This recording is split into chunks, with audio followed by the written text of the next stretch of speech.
All right, here's my opinion, and I'm going to give it to you straight right up front. Any agent can list your waterfront home, but listing it and selling it well, protecting your equity, keeping the deal together, and actually finding the right buyer, that's a completely different skill set. And if you hire the wrong agent for a waterfront property on the Space Coast, it could cost you a lot of money, sometimes tens of thousands of dollars, sometimes the deal altogether. So let me give it to you the short version before we go deep. 3 things I want you to walk away with today. Number 1, waterfront pricing is genuinely hard, and most agents get it wrong because there are almost no comparable clean sales. If you price wrong on day 1, you're already losing. Number 2, the stuff that kills waterfront deals: unpermitted docks, seawall condition, flood zone disclosures, insurance complexity, and general list doesn't have the reps to catch up before it blows up before closing. And number 3, the right waterfront agent isn't just bringing expertise, they're bringing a buyer pool that is already looking for exactly what you have. That's not something you can replace with an MLS listing. Stay with me because I'm going to tell you a story that illustrates exactly what I mean, and I'm going to give you the questions you need to ask any agent before you sign a listing agreement. So hey, I'm Carrie Liotta. I'm a realtor here on Florida's Space Coast, and I specialize in waterfront, luxury, and relocation real estate across Brevard County. I also run a Facebook community called Moving to Brevard County, Florida. It's a group full of locals and people in the process of relocating here who ask real questions about the community, the neighborhoods, the lifestyle. If you're not in it yet, scan the QR code on the screen right now. It's one of the best resources I know of if you're navigating life on the Space Coast, whether you're buying, selling, or just trying to figure out where to eat. Okay, let's get into it. I want to tell you about a scenario I see play out, and I've seen versions of this more than once. A homeowner on the water, let's say a canal home here on Merritt Island, decides to sell. They call a friend of a friend who's a real estate agent, nice person, competent, sells a lot of homes in Viera, does well there, but they've never sold a waterfront property. They say yes, priced it based on the square footage and recent neighborhood sales, and put it on the market. Here's what they didn't know. The dock hadn't been permitted through the Army Corps of Engineers or the DEP. Nobody flagged it. The seawall was 30 years old, not in the listing disclosure. Nobody asked. And the flood zone, the agent pulled the old FEMA map, didn't realize the property had been remapped under risk rating 2.0, which means the buyer's insurance quote came back 3 times what they expected, and the deal fell apart in financing. The seller went back on market. Days on market climbed, buyers started asking what was wrong with it, the price dropped, and they eventually sold, but for meaningful less than they would have gotten if the deal had closed the first time. Priced right, disclosed correctly, with a buyer who was fully prepared. That's not a malicious story. That agent wasn't trying to hurt anybody. They just didn't know what they didn't know. And with waterfront, what you don't know is expensive.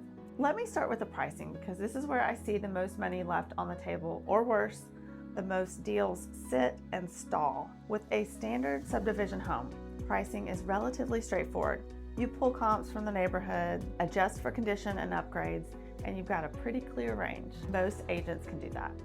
But waterfront doesn't work that way. Here on the Space Coast, 2 canal homes, 3 streets apart, can have dramatically different values based on depth, bridge clearance, access to the Indian River or the Banana River, seawall condition, and whether the dock can accommodate the size of boat a serious buyer is going to bring. None of that shows up in price per square foot calculation. And here's the thing. Most of the time, there are no clean comparable sales. Waterfront properties don't turn over frequently. You might be looking at a comp that's 18 months old on a different body of water with a different dock situation. A generalist agent is going to struggle to build a defensible price from that. They'll either leave money on the table, pricing too low, or overprice it and watch it sit. Just so you know, a waterfront home that sits on the market too long starts to carry a stigma. Buyers assume something is wrong. And when you finally drop the price, you often give back more than you would have if you've priced it right from day one.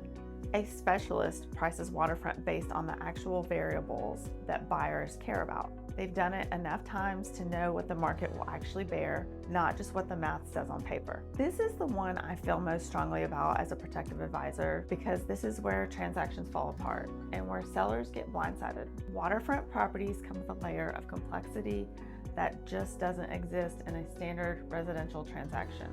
And most of it is invisible until due diligence, which means if your agent hasn't already addressed it, you're going into that process exposed. And here's what I mean specifically. Dock permits. In Florida, waterfront construction is regulated by local, state, and federal agencies. The Army Corps of Engineers, the Florida DEP, your county. An unpermitted dock isn't just a disclosure issue. It can be a deal killer or a forced removal situation. A waterfront specialist asks about this on day one. A generalist often doesn't know to ask. Seawall condition. A seawall has a lifespan. If yours is aging or showing stress, that needs to be disclosed and it needs to be factored into pricing. If a buyer's inspector finds it before you've addressed it, you lose negotiating leverage fast. Florida's insurance environment is already complicated. For waterfront homes, buyers often looking at 3 separate policies: flood, wind, and general hazard, frequently not through the same carrier. Under FEMA's Risk Rating 2.0, premiums are no longer tied to the old zone maps. An agent who doesn't understand this is setting their seller up for a financial failure late in the contract when the buyer's insurance quote comes back and the numbers don't pencil in. A waterfront specialist has navigated all of this before.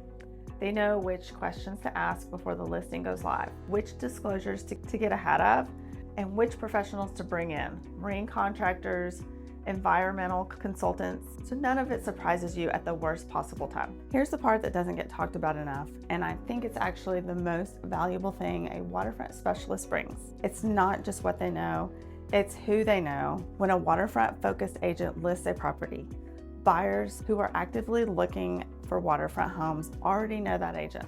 They've worked with them before, they follow them, they're in their database. Some of them call before the listing even goes live. That's not something you build with MLS exposure. That's a network that takes years of working in a specific niche to develop. Think about who buys waterfront homes on the Space Coast. They're often relocating from out of state. Aerospace professionals coming in for the Kennedy Space Center, military families transferring to Patrick Space Force Base, retirees who've been planning this move for years and have done their research. These buyers are not browsing Zillow the same way a first-time home buyer is. They know what they want. They're looking for an agent who speaks their language, who can answer specific questions about boat access and hurricane history and flood insurance before they make an offer. A waterfront specialist is already in conversation with those people. A generalist is starting from scratch. The commission is the same either way, but the buyer pool and what that buyer pool translates to is terms of your final sale price and the strength of the offers you receive. That is not the same. Okay, so before I let you go, let me give you something practical. If you're interviewing agents to sell your waterfront home, here are the questions I want you to ask every single one of them. Which bodies of water have you sold a waterfront property on? How do you price a waterfront property when there are limited comparable sales? Walk me through how you handle dock permits, seawall disclosures, and flood zone questions in your listing process. Do you have buyers actively looking for waterfront properties right now? What does your marketing strategy look like? Are you going beyond MLS? And how are you reaching waterfront specific buyers? Their answers will tell you everything you need to know. If this was helpful, I'd love for you to join the Facebook group, Moving to Brevard County, Florida. Just scan the QR code on the screen. It's a great community of locals and people making the move here who talk through exactly these types of questions. I'll see you in the next video.